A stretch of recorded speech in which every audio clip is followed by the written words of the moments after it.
өнөшлүүлээд оюун жаргалтай баасан жавын зүгээс бас чамдаа маш их хайртай шүү. Аз жаргал хамгийн сайн бүхнийг дахин өсгөрөй.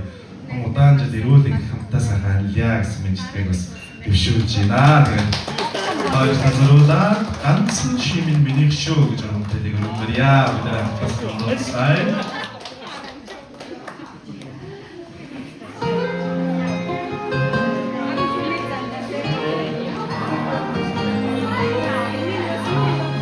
Завжди боожигч шүү болсон тийм ээ. Манай бас жоо их боожиг нэг.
За тэгээд дахиад бас нэг гоё одоо манай мессенжерийн хүсэлт байгаа. Эхнэртэй зориулаад надтай хамтраад миний бас нэг цаг хугацааг хамтран дуулъя гэсэн хүсэлтийг тавьсан юм аа.